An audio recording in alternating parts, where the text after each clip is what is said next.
Hello Virgo. So let's go ahead and get started. I have prayed over the cards, shuffled them. I'm going to pull 3 from Doreen Virtue's Archangel Power Tarot deck, 1 from John Holland's Psychic Tarot for the Heart. Go ahead and move these up. And I'm going to pull 2 from Doreen Virtue's Romance Angels deck. Okay, so the first card we have is 10 of Raphael. And if you read the bottom of it, it says, love and blessings fill your life. Harmonious relationships with family members, happily ever after. And if you look, you'll see a rainbow and the medical insignia, as well as a couple embracing, having a private intimate moment, and a couple frolicking in the back left side of the card.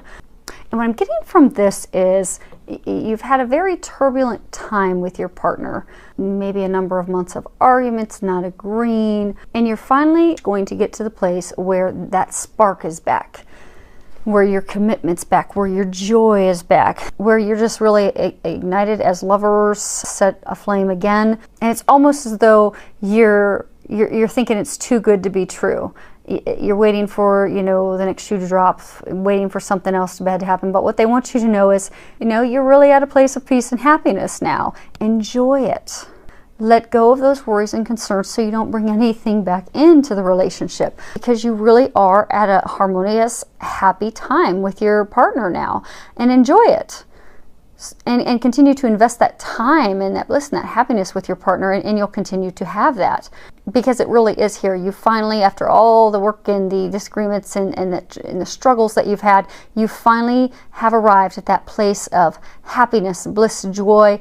Enjoy it, because it's not going anywhere and you don't need to worry about that. 8 of Michael. If you can read the bottom of it, it says, you can be free. Make a courageous choice to change your situation, not seeing things clearly. I'm getting for a number of you, you're in a relationship where you're really just, you're feeling trapped. You're not happy, and it's almost like the emotions have gotten you so confused. You don't even know what to do. You don't know how to move forward. You don't know what your next step is to take, but you're definitely not happy. And I get for a lot of you, you just want to be free of the relationship. You want to be done. So what they want you to know is that, you can completely, in a moment's notice, change your perspective and free yourself from that relationship where you're not happy. You can completely leave the relationship. You can go get some counseling. You can try to improve it, but you don't need to continue sitting stuck in it, in a place of, unhappiness, because you deserve happiness, and they're there to help you get there. You just need to ask for their help and take those steps forward, because I get that you're keeping yourself stuck because of your perspective. So change your perspective, trust, have faith, and if you've done everything you can and it's just not working, it's safe and okay for you to walk away from the relationship. It's not meant for you. And if not, then listen to those steps and those intuitive nudges to go and try to work things out. But don't let yourself continue to sit and be stuck. That's not serving you or them, and it's only delaying your happiness. Next card we have is 3 of Ariel. Do what you love, a time of great personal growth in your career or artistic endeavors, working with others in a cooperative manner.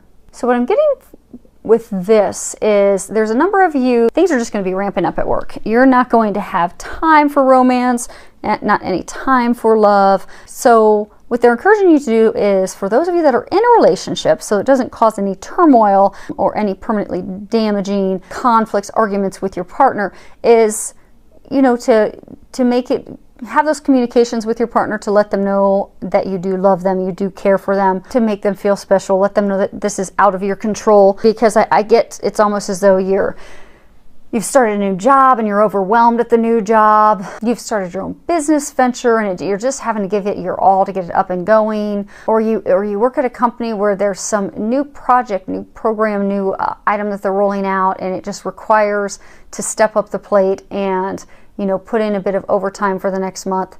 So I get that you're just going to be completely focused on work. And for those of you that are single, that's okay. For those of you that are in a partnership, though, just make sure your significant other knows that and understands that, so that doesn't cause you any complications. And I do get that if you have the open communications with them, that they'll understand, but you will need to have those, you know, conversations with them so that they don't think you've just closed up and that there's something, you know, you don't want them thinking that you're upset with them. So have those conversations, all will be well, you'll be able to focus on work. Next card is giving and receiving. So what I'm getting is, for a number of you, you're off balance with your partner. Yes, in a perfect world, relationships are 50-50, but we all know that they're not. There's going to be times that you're going to give more than your partner, and there are going to be times that your partner is going to give more than you. But what I get is that you have been at one end of the spectrum for far too long, and it's causing a number of conflicts. For a number of you, I get that you have been giving way too much. And since your partner is not returning that, you're feeling underappreciated. You don't feel that they value you. So what they're encouraging is to rebalance that. And for those of you that are receiving more than you're giving, same thing. So you're making your partner feel unappreciated. So in order to keep the relationship and not cause permanent damage and to jeopardize it, they're encouraging you to get back to a balance of giving and receiving. And for those of you that are, like when you look at this, you'll see the blue kind of stands out. So for those of you that are giving too much, are going to have to initiate that conversation with your partner to let them know how you're not feeling appreciated, how you feel that you're giving and not receiving, and that you can ask for their help when having that conversation.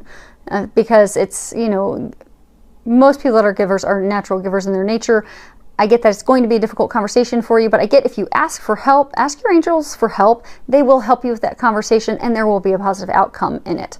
And then the yellow stands out for those of you that have been just receiving things left and right and just loving having this person do it on you and give you things and just take care of everything for you. It's time for you to give back to them.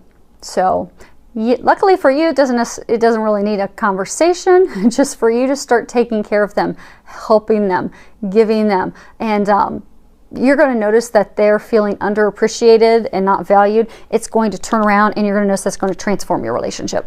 So next card we have is children. Your love life is being affected by children.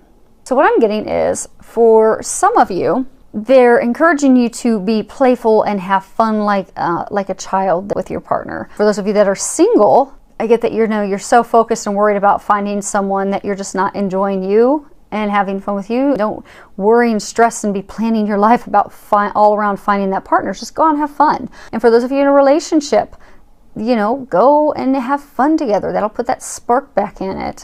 Just the playfulness with each other is, you know, it brings in, you know, romance and really, you know, sets the relationship on fire. So go and just have fun with each other. And what I'm getting for a small number of you is this is talking about how you've been trying to have a relationship. I mean, how you've been trying to have a child.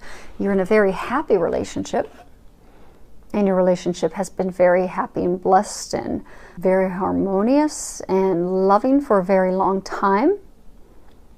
But you've been trying to conceive a child and it's not going as planned and not been successful yet.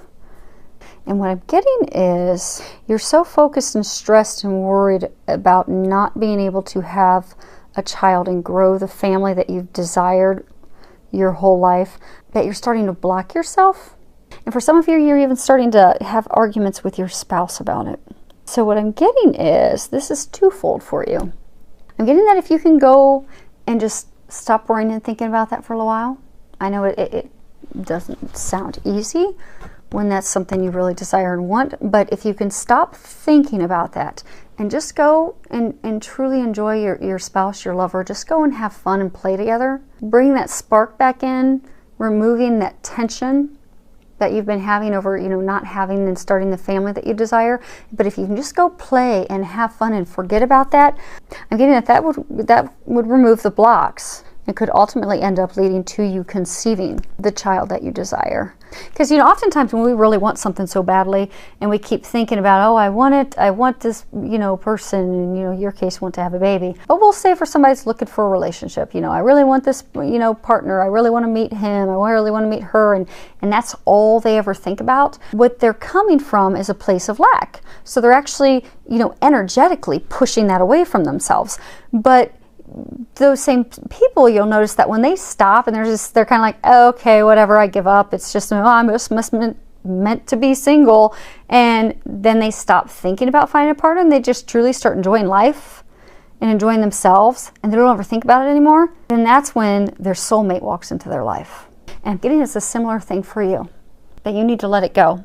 Let it go, let God, have fun, enjoy your spouse. And I'm getting for some of you that's what's going to open up the blessing. That's what's going to bring you that child you desire. And ask the angels for help, because I'm getting that it's not an easy thing to do, but they can help you do that. So just ask for their help and they will. Next thing we've got is keep an open mind. Your soulmate may differ from your usual type in expectations. So I'm getting for some of you that are single, you have met the one, and not just the one, but a soulmate. But it's like you're blocking that person because they're not your normal type. So, you know, maybe you like normally blonde females and she's a brunette, and you normally like, you know, blondes that are really tall, and maybe she's just 5 feet 2 inches and a brunette. So you're just totally not looking at her as an option. Yeah, you kind of feel some connection, but you actually kind of keep purposefully turning away from it and hoping that that's not really what you're feeling, because she is totally not your type. But what I'm getting is, if you open up to that and you let go of these expectations that you have and you just really open yourself up to it, you're going to find that person is perfect for you. And your expectations, the vision that you had in your mind, because I do get that's just surface things. And meaning that, you know, if you put together your list and you said, you know, I want someone that's financially stable, I want someone that's caring, I want someone that's loving, I want someone that, you know, wants to have a family. I, you know, desire someone that lives in the same city. I want someone that, you know, enjoys spending time with their family. And then you also put this list of, oh, and I want her to be, you know, 5 feet 9 inches and blonde hair and blue eyes. Well, what I'm getting is, take away those, you know, their looks. When it gets to the actual core depth of what you're looking for in a relationship, that person is that and so much more. And you'll realize it, and you'll realize how perfect they are for you as soon as you let go of those expectations and let go of that block, because you're blocking yourself from love. And for some of you, I get that's really hurting that person, because that potential love injures that potential partner. That person who is your soulmate really does feel a connection with you and really does love and care for you. But you keep pushing them away because they're not this vision of what you think your partner is going to be, and that's really hurting them deeply. And what I'm getting is, if you can't let go of those expectations in the near future, you could very well permanently ruin your opportunity with that person. So just let go of expectations and just see how things go. Because I get that, you know, for those of you that this is a message, you knew right away it was you knew who that person was. So just trust, just see how it goes. And you'll probably be blown away, because I get the person is like everything you've wanted and so much more. So just try it out, see how it goes, because I got a feeling it's going to go amazing. So thank you to everyone who has subscribed to my channel. Thank you for all of your comments. I love your comments. I love your feedback. Keep it coming. I appreciate it. Filled with a lot of love, joy, and blessings.